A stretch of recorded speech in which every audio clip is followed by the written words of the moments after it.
నమస్తే సకులు. ఈరోజు కథ పేరు 1000 వరహాల మూట. చంపానగరంలో దొంగతనాలు ఎక్కువయ్యాయి. కొత్వాలు ధనసేనుడు దొంగలతో చేతులు కలపడం వల్ల ఫిర్యాదులు రాజుకి చేరటం లేదు అని పుకారు పుట్టింది. ఆ పుకారులోని నిజానిజాలు తెలుసుకునేటందుకు రాజు మారువేషం వేసుకుని రాత్రిపూట నగర సంచారం చేస్తూ ఒక సత్రంలో బస చేశాడు. నీ దగ్గర డబ్బేమైనా ఉంటే నా దగ్గర దాచుకో, క్షేమంగా ఉంటుంది. నగరంలో దొంగల భయం జాస్తిగా ఉన్నది కాబట్టి హెచ్చరిస్తున్నాను అన్నాడు సత్రం యజమాని రాజుతో. నా వద్ద కాసుల మూట ఉన్నది. అందులో 1000 వరహాలున్నాయి. కానీ ఆ మూటను నా దగ్గరే ఉంచుకుంటాను. ఏ దొంగ నన్ను దోచుకోలేడు అని రాజు నిర్భయంగా చెప్పి తనకిచ్చిన గదిలోకి వెళ్ళిపోయాడు. ఈ మాటలు బాటసారిగా నటిస్తున్న ఒక దొంగ విన్నాడు. వాడు రాత్రికి రాత్రి రాజు గదిలో ప్రవేశించి ఆయన వద్ద ఉన్న వరహాల మూటను దొంగిలించి వెళ్ళిపోయాడు. తెల్లవారుజామునే నిద్రలేచిన రాజు విషయం గ్రహించి సత్రం యజమాని వద్దకు వెళ్ళి, నా వరహాల మూట పోయింది. నేనిప్పుడు అవసరమైన పని మీద బయటకు వెళ్తున్నాను. రాత్రికి తిరిగి వస్తాను. ఈలోగా 1000 వరహాలున్న నా మూట దొంగిలించబడిందని నీవు కొత్వాలకు ఫిర్యాదు చేయి. నా మూట దొరికితే తగిన బహుమతి ఇచ్చి సత్కరిస్తాను అన్నాడు. అందుకు సత్రం యజమాని, అయ్యా, ఈ దేశపు రాజు మంచివాడు, సమర్థుడు, కానీ కొత్వాలు దుష్టుడు. అందువల్లనే సత్రంలో బాటసారులను దొంగలు దోచుకున్నా నేనేమీ చేయలేకపోతున్నాను.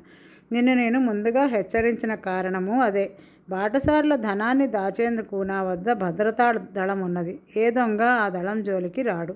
కానీ బాటసారులను దోచుకోకుండా ఆపడం నా వల్ల కాదు. అందుకు కారణమైన కొత్వాలకు ఫిర్యాదునివ్వటం చెవిటివాని ముందు శంఖం ఊదటమే అవుతుంది అన్నాడు రాజుతో. ఇదంతా ఒట్టి పుకారు. నాకు కొత్వాల మీద కూడా నమ్మకం ఉంది. నీవు నేను చెప్పినట్లు చేయి అని రాజు వెళ్ళిపోయాడు. మళ్ళీ రాత్రికి రాజు మారువేషంలో సత్రం చేరుకునేసరికి సత్రం యజమాని నవ్వుతూ, నేను కొత్వాలకి ఫిర్యాదు చేశాను, కానీ ఫలితమేమీ ఉండదు అన్నాడు. రాజు తన గదిలోకి వెళ్ళాడు. కొద్దిసేపటికి ఒక అపరిచితుడు రాజు గదిలోకి వచ్చి, నువ్వు ఒట్టి అబద్ధాల కోరువు అన్నాడు. రాజు ఆశ్చర్యంగా, నేను నిన్ను ఇదే మొదటిసారిగా చూస్తున్నాను. నేను అబద్ధాల కోరని నీకెలా తెలుసు అని అడిగాడు. నిన్న రాత్రి నీ వరహాల మూటను దొంగిలించింది నేనే. మూట చాలా పెద్దదిగా ఉన్నా అందులో గుడ్డ ముక్కలు, చిన్న చిన్న రాళ్ళు ఉన్నాయి.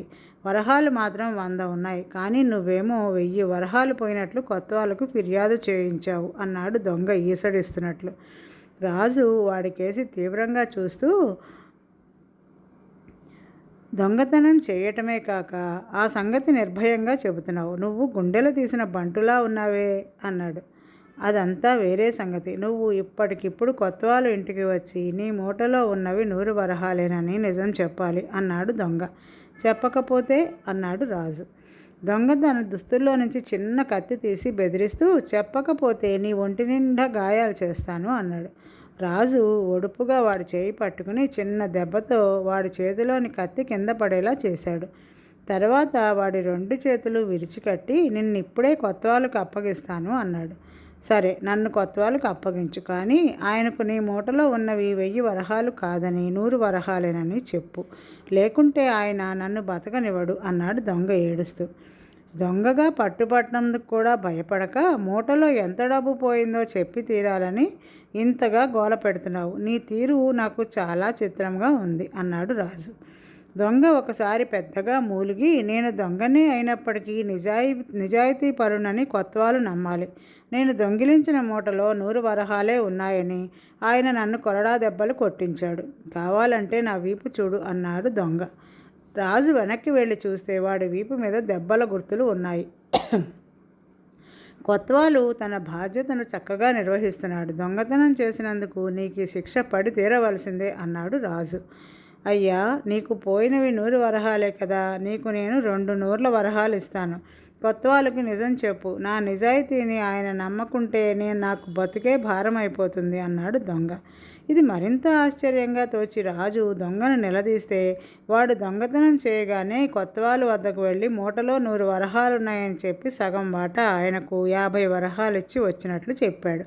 కానీ ఆ తర్వాత సత్రం యజమాని చేసిన ఫిర్యాదులో పోయినవి 1000 వరహాలని తెలిసి తన వాటా మిగిలిన 450 వరహాల కోసం కొత్వాలు వాడిని బాగా హింసించాడు. దొంగ తన నిజాయితీని రుజువు చేసుకునేందుకు సత్రానికి వచ్చాడు. ఆ సరికి రాజుకి అసలు విషయం అర్థమైంది. ఆయన దొంగకు తానెవరో తెలియచెప్పి ఇక నుంచి బుద్ధిగా బతకమని హెచ్చరించి పంపించేశాడు. తర్వాత ఆయన రాజభటులను పంపి కొత్వాల్ని బందీ చేయించాడు. ఇదేమిటి మహారాజా అంటూ గోలపెట్టిన కొత్వాలతో, నువ్వు దొంగల నుంచి నిజాయితీని ఆశిస్తున్నావు, అయితే నీలో మాత్రం నిజాయితీ లేదు.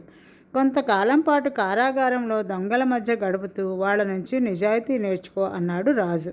ఆ తర్వాత చంపానగరంలో దొంగతనాలు ఆగిపోయాయి. మరొక కథ. ఇద్దరే. రంగాపురంలోని భూషయ్యకు పెద్ద జబ్బు చేసి తగ్గింది. గాలి మార్పు కోసం కొన్నాళ్ళు సీతాపురంలో ఉండి రమ్మని వైద్యుడు చెప్పాడు. భూషయ్య ఆ ప్రకారం సీతాపురంలోని దూరపు బంధువుల ఇంటికి వెళ్ళి ఉన్నాడు. బంధువుల ఇంట భూషయ్యకు చక్కని ఆదరణ లభించింది. ప్రతిరోజు సాయంత్రం చల్లని గాలిలో నడుచుకుంటూ సంతకు వెళ్ళేవాడు భూషయ్య. అక్కడ దానిమ్మ పండ్లు కొనేవాడు. కాలినడక దానిమ్మ పండ్లు ఆయన ఆరోగ్యానికి ఎంతో అవసరమని వైద్యుడు చెప్పి ఉన్నాడు. భూషయ్యకు ఏ రోజు చక్కని దానిమ్మ పళ్ళు దొరికేవి కాదు. కొన్నిటికి డాగులుండేవి. కొన్ని ఇంటికి వెళ్ళాక ఒలిచి చూస్తే సగం పైన గింజలు కుళ్ళి ఉండేవి. అప్పటికీ భూషయ్య పళ్ళను ఎంతో కష్టపడి ఏరుకునేవాడు. ఒకరోజు కొన్నవాడి వద్ద మళ్ళీ కొనేవాడు కాదు. అలా వారం రోజులు గడిచాక ఒకరోజు సాయంత్రం సంతలో తిరుగుతూ ఉంటే, ఊరికి కొత్తవాడిని, పళ్ళ నాణ్యతకు మాత్రం కాదు, నా దగ్గర ఒకసారి పళ్ళు కొంటే ఇంకెప్పుడు నా దగ్గరే కొంటారు అంటూ అరుస్తున్న ఒక యువకుడి వద్దకు వెళ్ళాడు భూషయ్య. తర్వాత వాడిని చిరాగ్గా చూసి, అంతా ఇలాగే అంటారు కానీ పచ్చి మోసం అంటూ ఆయన వాడికి తన అనుభవం చెప్పాడు. అదంతా నాకు తెలియదు బాబు, వ్యాపారం అంటేనే నమ్మకానికి మరొక పేరు అనుకుంటాను నేను. మంచి సరుకు తెస్తాను, ఒక్కటే ధర చెప్తాను, ఒక్కసారికి నా వద్ద కొని చూడండి అన్నాడు యువకుడు. భూషయ్య ఆ యువకుడిని పేరు అడిగి ఈశ్వరుడు అని తెలుసుకున్నాడు. చూడడానికి వాడి దగ్గర దానిమ్మ పళ్ళు బాగున్నా బేరం ఒప్పుకోలేదు. అలాగే పళ్ళలో నుంచి ఏమీ ఏరుకోనివ్వలేదు. సరుకంతా మంచిదే బాబు, ఈ ఒక్క రోజుకి నన్ను నమ్మండి, రేపటి నుంచి ఎలాగూ మీరే నన్ను నమ్ముతారు అన్నాడు ఈశ్వరుడు. భూషయ్య వాడి మాటలకు ఆకర్షితుడయ్యాడు. అదీ కాక ఇంతవరకు నమ్మకమైన పళ్ళ దుకాణం వాడు దొరకలేదు కదా. నిజంగానే ఈశ్వరుడిచ్చిన పళ్ళు బాగున్నాయి. ఇంట్లో బంధువులు కూడా ఆయన ఇచ్చిన పళ్ళు తిని అంత రుచికరమైన దానిమ్మ పళ్ళు తాము ఆ ఊరు దుకాణాల్లో ఎరగము అని చెప్పారు. మరునాటి నుంచి భూషయ్య రోజు ఈశ్వరుడి దగ్గరే పళ్ళు కొనడం కొనసాగించాడు. ఈశ్వరుడు కూడా ఆయనకు చెడ్డ సరుకు అన్నది ఇవ్వలేదు. అలా నెల రోజులు గడిచాయి. ఆ సరికి భూషయ్య ఆరోగ్యం ఎంత మెరుగైందంటే జబ్బు చేయడానికి పూర్వం కూడా లేని మెరుపు ఇప్పుడు ఆయన కళ్ళల్లో కనపడుతోంది. ఇక రంగాపురం తిరిగి వెళ్ళే సమయం వచ్చిందని ఆయన అనుకున్నాడు. ఆ రోజే భూషయ్యకు సీతాపురంలో చివరి రోజు. తనకు చక్కని పండ్లు ఇచ్చిన ఈశ్వరుడి వద్ద వీడుకోలు తీసుకోవాలని ఆయన అనుకున్నాడు. సాయంత్రం ఈశ్వరుడి దుకాణానికి వెళ్ళి చూస్తే వాడి దగ్గర సరుకు చూడడానికి ఏమీ బాగాలేదు.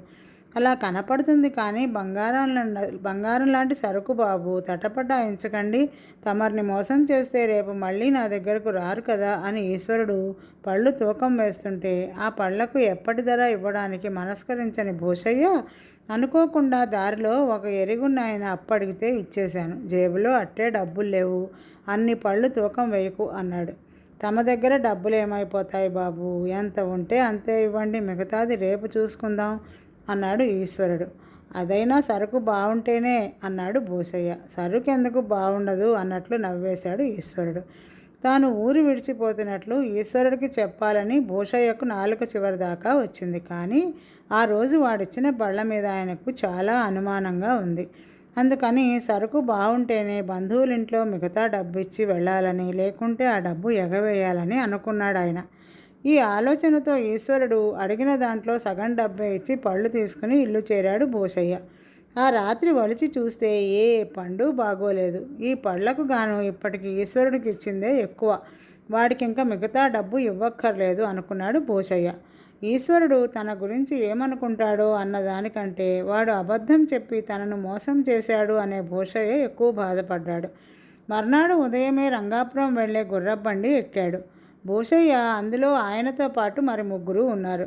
భూషయ్య బండిలో వెనకగా కూర్చున్నాడు. దారిలో బండిని ఎవరో ఆపారు. నడిచి వెళదామనుకుంటే కాలు బెణికింది. రంగాపురం యువతల గౌరీపురంలో దిగిపోతాను, అంతగా డబ్బిచ్చుకోలేను, నన్ను కాస్త నీ ముందుగా నీ పక్కనే కూర్చొనిస్తావా అని వచ్చినవాడు బండివాడిని అడుగుతున్నాడు. ఆ మాటలు విని పరిచయమైన గొంతులా ఉందే అనుకున్నాడు భూషయ్య. ఇంత మాట్లాడావు, ఇంతకీ నువ్వెవరివో చెప్పావు కాదు అన్నాడు బండివాడు కాస్త విసుగ్గా. నా పేరు ఈశ్వరుడు. సీతాపురంలో పళ్ళ వ్యాపారం చేశాను. మా ఊళ్ళో పళ్ళ తోటలు చూడమంటూ భూస్వామి ఒక ఆయన కబురు పెడితే సీతాపురం వదిలి వెళ్ళిపోతున్నాను అన్నాడు వాడు.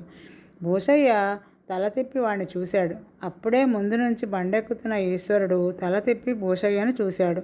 ఇద్దరూ క్షణం మాత్రమే ఒకరికొకరు అలా చూసుకున్నారు. దానిమ్మ పళ్ళు బాగాలేవని భూషయ్య అనలేదు. బాకీ డబ్బులు ఇవ్వమని ఈశ్వరుడు అడగలేదు. ఇద్దరూ ఇద్దరే కదా మరి. ఈరోజుకి కథ సమాప్తం సకులు. తిరిగి రేపు కలుద్దాం. నమస్తే.